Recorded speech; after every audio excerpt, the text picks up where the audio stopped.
What up, what up, what up, what up, what up, Crypto Warriors? It's Ultra Crypto back at it again. Today is Wednesday, July 15th, 2020.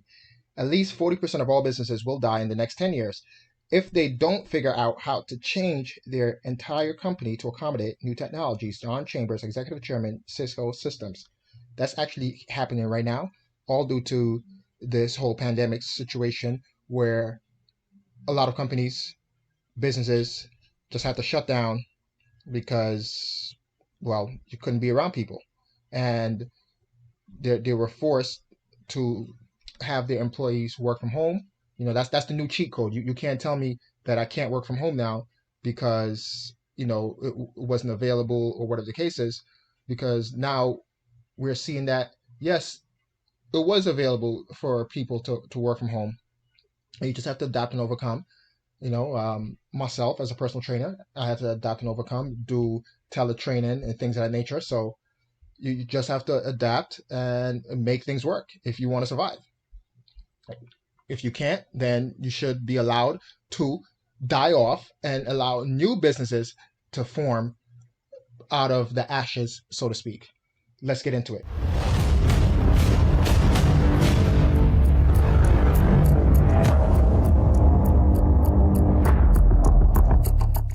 This one is coming out of Cointelegraph. PayPal letter seems to confirm crypto capability rumors. Back in June, I did a video where I covered a story about PayPal coming into crypto space, and they will be offering some kind of wallet service or some kind of exchange service or something similar to the Cash App, where you're able to just buy crypto or Bitcoin directly from their apps, the PayPal and Venmo app. PayPal has confirmed that it is developing capabilities in the cryptocurrency space, according to a letter to the European Commission. Originally submitted on March 20th. Think about that. This was submitted back on March 20th. The document was intended as a response to the European Commission's public consultation on building a European Union framework for markets in crypto assets, whose feedback period lasted from December 2019 through March. So they went to the business community and things like that and were asking them for their feedback since December of 2019. We got to think back what happened last year. Facebook came out with their whole idea of this Libra situation and this Libra project. PayPal was a part of that. A lot of different companies, banks, organizations were a part of that Libra association. Governments got when they got wind of it, they came down hard on Facebook, and Libra stopped it in its tracks because Facebook have 2.5 billion users worldwide. Facebook would essentially become the world's largest central bank if they were allowed to continue with Libra in that current form. They stopped it. PayPal jumped out because they got a tap on the shoulder saying, hey, if any of you guys are still continuing with this Libra Association partnership, we're going to start digging into your company and things of that nature. And then they jumped out.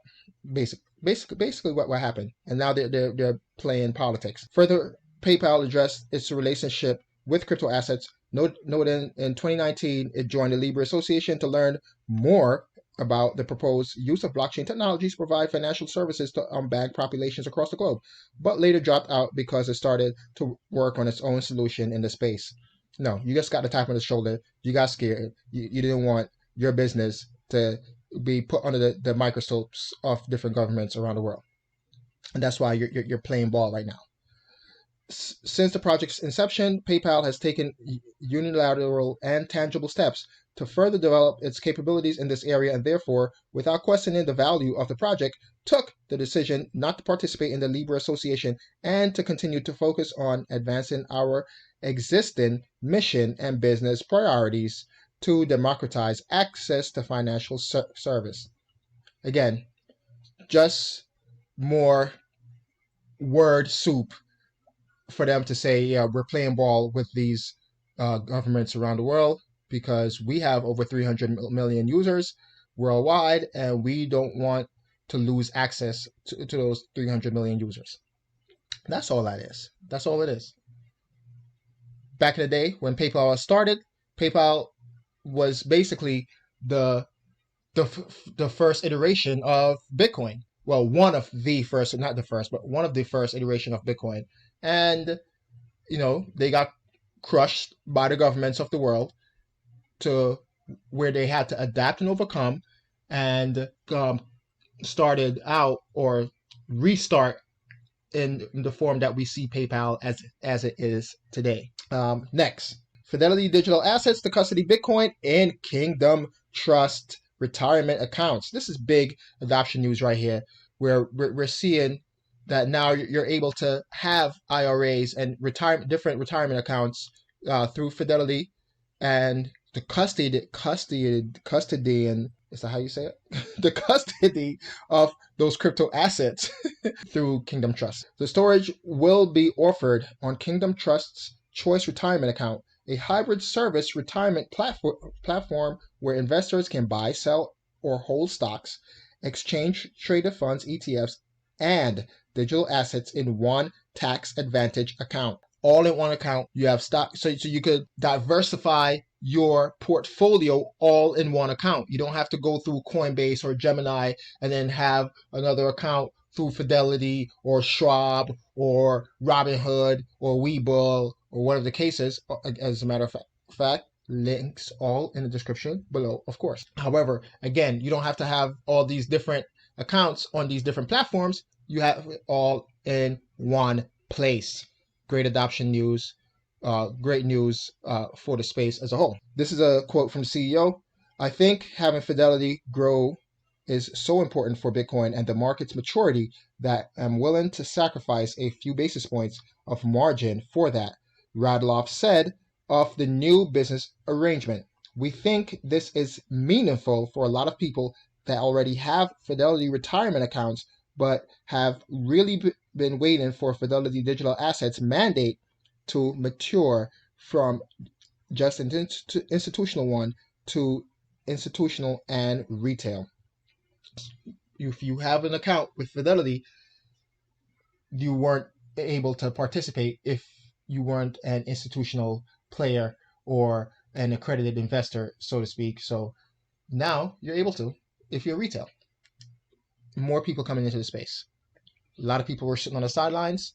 Now they're able to participate in this crypto Bitcoin space because they don't have to worry about the custody solution. Kingdom Trust customers will have just 3 ways of handling custody. They can hold their own private keys with a solution powered by Casa. Very important for the crypto heads that's been in the space for a while. Not your keys, not your Bitcoin type of people. That's very important. This is very important for them.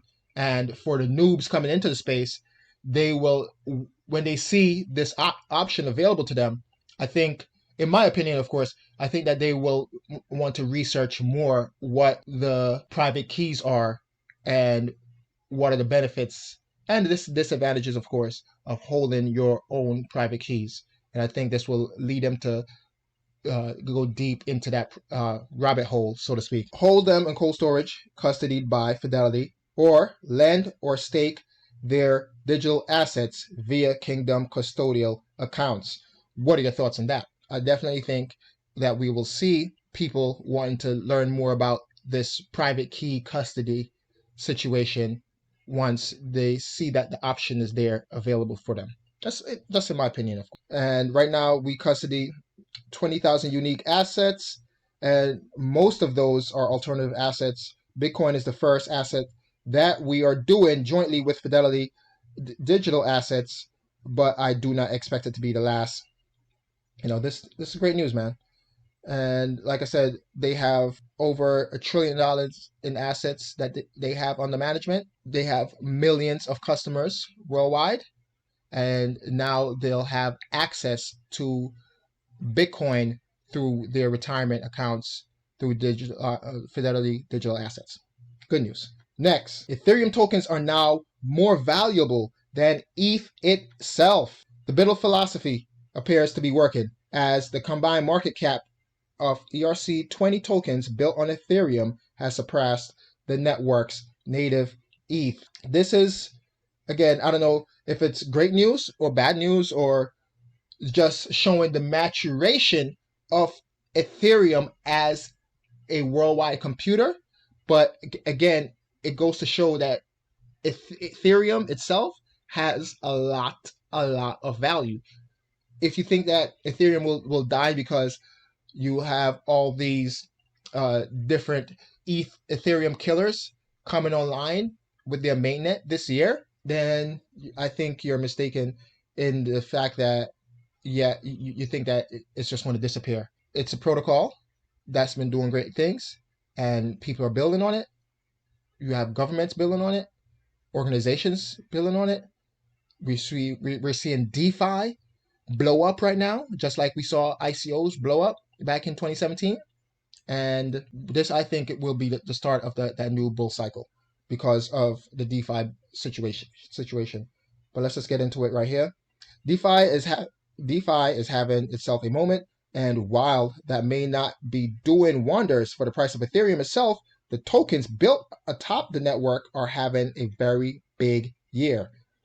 Total market cap for all ERC20 tokens are running on Ethereum has topped $33 billion, according to a data compiled and shared by the Defiance owned Camilla Russo. The source for the figures come from Etherscan, Ethereum's most popular block explorer. And here it is. Market cap for ERC20 tokens, $33 billion, and ETH itself has a $27 billion market cap. And this doesn't even consider the value of the unique tokens based on ERC 720 standard, like those issued by CryptoKitties or Gods on Chain, which move several $1 million on their own. So the gap is likely even wider. My mind is just blown that they're not even taking into consideration the CryptoKitties and all these other dApps with non-fungible tokens and things of that nature. And so, I just think it shows maturation in the whole crypto space. Of all the applications that are running on Ethereum, the most valuable ones are currently related to decentralized finance. Depending on how you look at it, this could be a sign of market maturity. Ethereum could be provided or proven its value as a decentralized global supercomputer upon which various applications are built. And with Ethereum 2.0 around the corner, according to some ETH developers at least, the great DeFi boom of 2020 may be a sign of things to come. Then again, DeFi hype could also just as well fizzle out like the ICO craze of 2017. We will see. We will see how it pans out, and again in the next 6 to 18 months, how this whole DeFi thing pans out, if regulations are able to catch up to them, or if they can't even touch them, because a lot of these things are decentralized and they have no central office that they could send not dollars but send letters to. Let me know what you guys think. I definitely think that this just shows that the space itself is maturing when you're having the actual underlying technology of something, the back end of it working, and we're seeing apps or dApps being built on it, just like the regular internet. All right, where we're seeing, we don't even know how the technology behind email and websites work. Your average user, so to speak, they have no idea how the back end of it works. They just know it works. And this is, in my opinion, maturity of this space, the maturity of Ethereum as a protocol of a world supercomputers, that whole idea behind Ethereum when it first started. So again, more great news, more adoption, more things just being built on Ethereum. We have digital assets being custodied right now through Fidelity and Kingdom Trust, and PayPal entering the space. Let's just talk more about it. Comment in the comment section below, smash that like, hit that subscribe button, and notification bell to get notified when I upload new videos. Thank you very much for your time. It's Sergeant Crypto, and I'm out. Peace.